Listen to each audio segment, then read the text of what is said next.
And good morning, everybody. My name's Dave Lynch. I'm the city manager here in the city of Newton Falls, Ohio. And this is our COVID-19 morning briefing that we do every morning just to bring you up to date as to what's happening in our own community. The governor has a press conference at 2 o'clock on Monday through Friday. And in addition to that, of course, the president has his task force. But people have asked what's going on in Newton Falls and how do things affect us? How do things affect our community and our businesses? And that's the purpose of this morning briefing. It's rather short. We try to get to the point with some good information that will help you understand more what it's like to be in Newton Falls, Ohio, right here in Trumbull County. And speaking of the county, someone who's up to date in terms of what's going on at that level affecting our community here in Newton Falls is our county commissioner, Mauro Cantala Mesa. Good morning, Mauro. How are you this morning? Good morning, Matt. How are you? Great, great. Listen, what is going on at the county level that we should know about related to the COVID-19? So, a couple of things. We met yesterday in our regular session, and obviously, as Newton Falls has had to do, the county has had to adjust the way it provides necessary services. Fortunately, just like Newton Falls, we've been up to the task as well. And we've had to navigate through some uncharted territory. The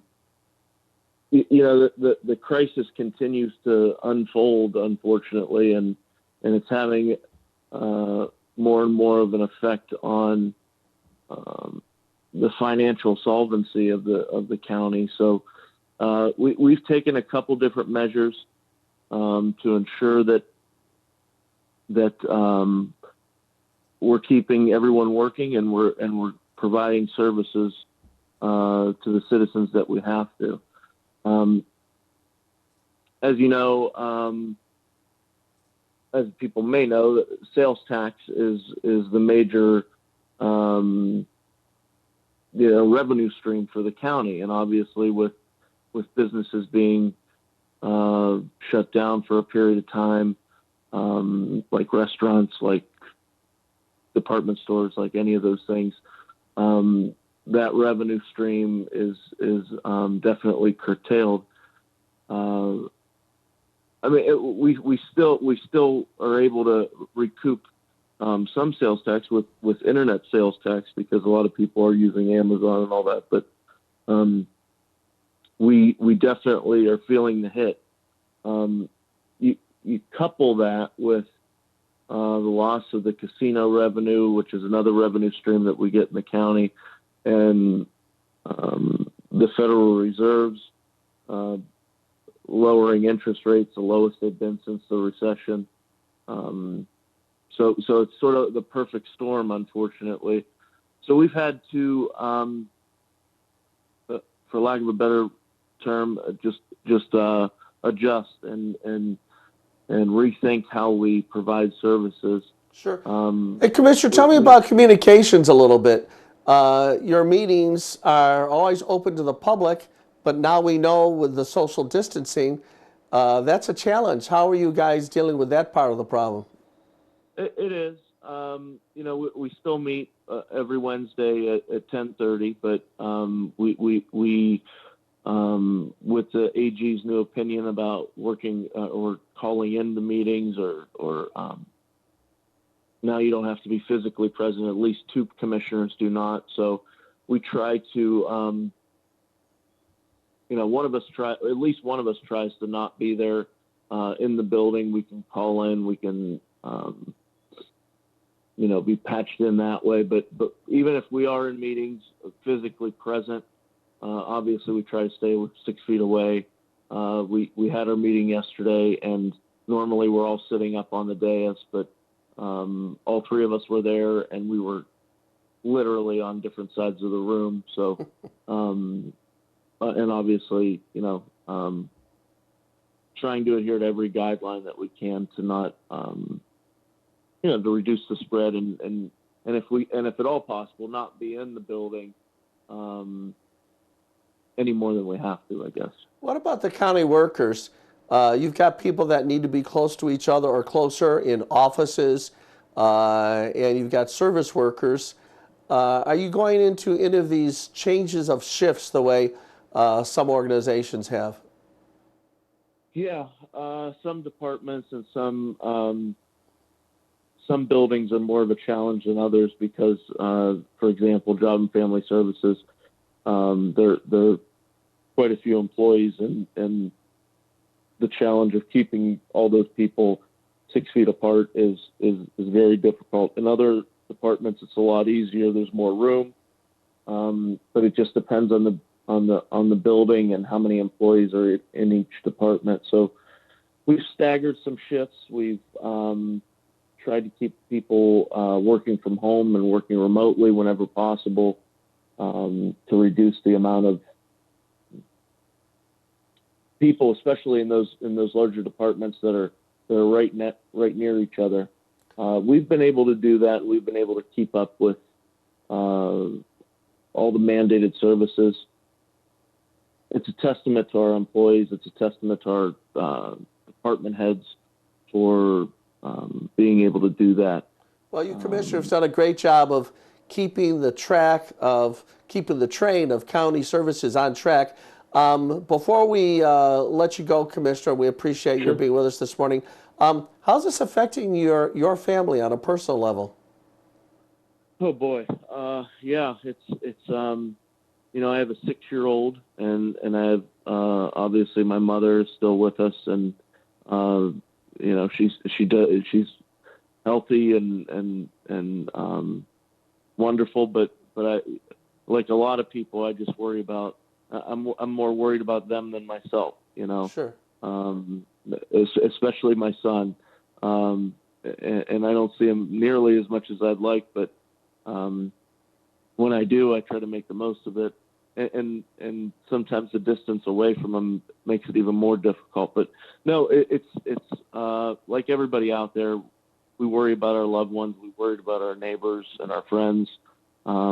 We just have to be smart and continue to follow good hygiene practices and social distancing and all those things, and continue to pray and continue that there's, to see that there's light at the end of the tunnel, and we can resume some sort of normalcy in the future, I hope. Yeah. Well, Commissioner, thanks for staying there at the factory of service as a county commissioner. We all appreciate it because we need those services. So thank you so much for your service. The number for folks to reach you is 330-675-2451. And Commissioner, we encourage people to call you so that you can be responsive. But more than anything else, we appreciate your participating today, and best of luck to you today. Thank you, Matt, and thank you, Newton Falls. Yes, again, if anybody needs anything, please give us a call.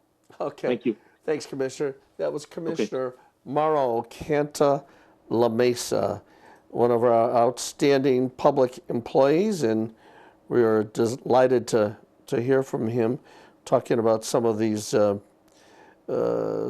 different issues that are going on around town. And at this time, I'm going to try to do something we've been doing a little bit, which is to get our businesses to talk about how things are affecting them. And Hello. this is Pam Pretty. Hi, Pam. How are you? Hi, David. How are you? Good morning. Great. Good morning. This is Pam Pretty, who is the operator, owner of the Broad Street Station. I call it a food emporium, Pam, because everything that comes out of there is so fantastic. How are you weathering the storms of the COVID-19, given the restrictions you have to face? It's been tough. As you know, we built that extension, and it's finished, but we cannot use it at this point. So it's sitting there, empty at this point. But hopefully soon we'll be able to open it up. Well, we are looking forward to it because everything is scrumptious, as Mary Poppins used to say. But in addition to that, you did something very special, and I think we have a photograph of very special cakes. They're orange and white cakes. In fact, I think in the bottom of that screen, there's a whole bunch of them, actually on the bottom right, that you decided to give to the graduating seniors. Now, listen, I'm sure there was some significant cost to that. What drove you at the Broad Street Station to present these beautiful congratulatory cakes to every graduating senior at Newton Falls High School? Well, my husband and I just felt that it was something we wanted to do. You know, the community has supported us through the last few years that we've been open, so we felt that it was important that we support them back. You know, the kids seem a little cheated out of a graduation, so we just felt like it give them something to at least be happy about. Yeah. Well, I'll tell you, I kind of feel like we had an outstanding partner because, as you know, the city of Newton Falls presented some T-shirts to these kids. And then when I heard that you were doing the cakes, it just made me feel like we were all locking arms together to do something special for these kids. Yes, I think so. They deserve it. They deserve that little bit of satisfaction of at least some type of graduation, whether it be, you know, a T-shirt, a cake. You know, I know they got signs. So it's something to help them, you know, weather this little storm. Sure, sure. And by the way, folks, once you start opening up again, they can call you and get the orders in, and it's 330-872-8305. Is that right, Pam? That's correct.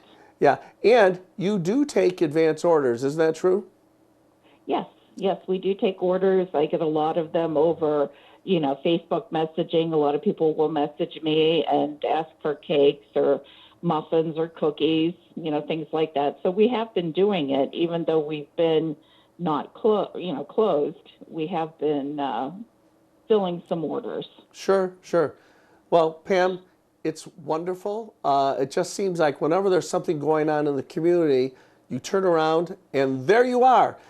Some folks don't know that Pam Pretty is the president of the Newton Falls Commerce Association, which is our local chamber of commerce. So, Pam, it seems like there's no cake that you don't have your hand in. Yes. Well. Sorry, it's a little bit too early in the morning for some Dave Lynch humor, isn't it? Yeah, a little bit. Okay, No. all right. Well, Pam, you are really, you are a gem here in Newton Falls, so thanks for everything we do. Folks, dial 330-872-8305 and get your orders in, and you'll enjoy everything that comes out of the Broad Street Station, including the wonderful personality of Pam and her husband. Pam, you have a great day today, and thanks for coming on the program. You too. Thank you, David. All right.